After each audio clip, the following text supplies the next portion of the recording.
Hey friends, this is CMA Deepika.bhugra Prasad, insolvency professional.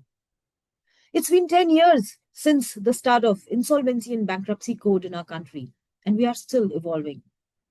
The courts in our country are facing new circumstances and new questions every day, and they are delivering judgments to ensure that justice prevails.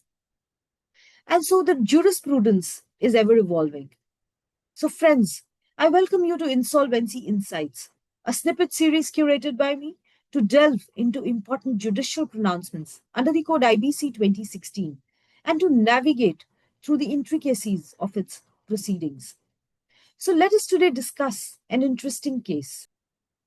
So this is the case of NSL Nagapatnam Power and Infratech Ltd versus Mahanadi Coalfields Ltd, which was decided on the 3rd of July 2026 by the Honorable NCLAT Chennai bench. So what is the factual background of this case?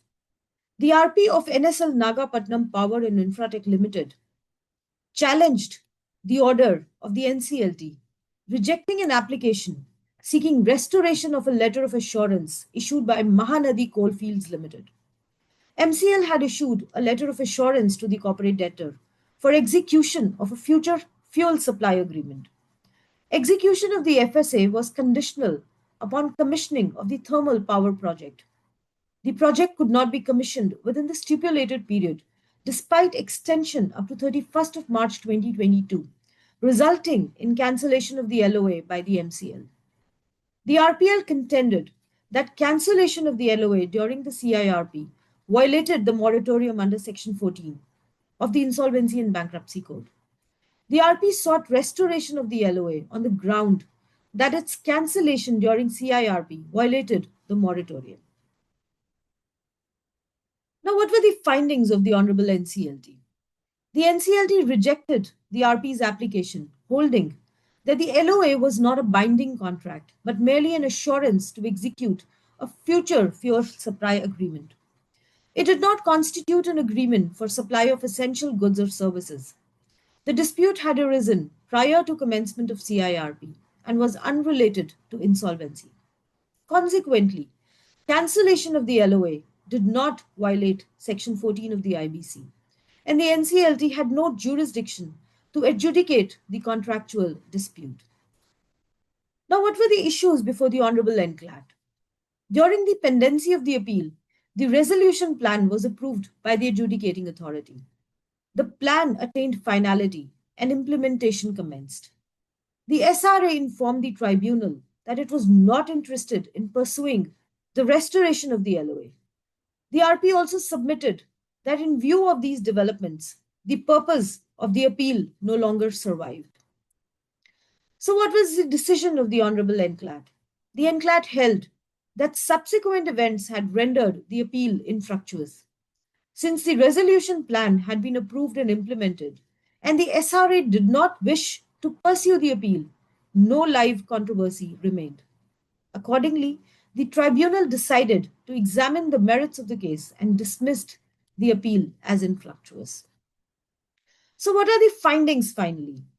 A letter of assurance is not necessarily a binding contractual right. Contractual disputes that predate CIRP and are unrelated to insolvency may fall outside the scope of Section 14 of the IBC. Approval and implementation of a resolution plan can render pending litigation academic or infructuous. The commercial decision of the SRA can determine whether pending proceedings should continue. The appellate courts will avoid deciding issues that have become purely academic due to subsequent events. So, friends, we conclude that the judgment establishes that an appeal challenging an order passed during CIRP may become infructuous if subsequent developments, such as approval and implementation of the resolution plan, remove the necessity for the relief sought. Where the successful resolution applicant elects not to pursue the proceedings, the appellate forum is not required to adjudicate the appeal on merits. So, friends, we conclude that a successful resolution applicant may decide subsequently whether he would like to proceed with any further litigation or not. And that decision of the SRA might render any litigation as infructuous. So, friends, I trust that you find this both interesting as well as enlightening. So, for further insights into such judicial pronouncements under the Code IBC 2016, please like this video and subscribe to my YouTube channel. So, friends, I thank you for being with me here today. This is Deepika B. Prasad signing off for now, and we'll catch you in the next case. Thank you.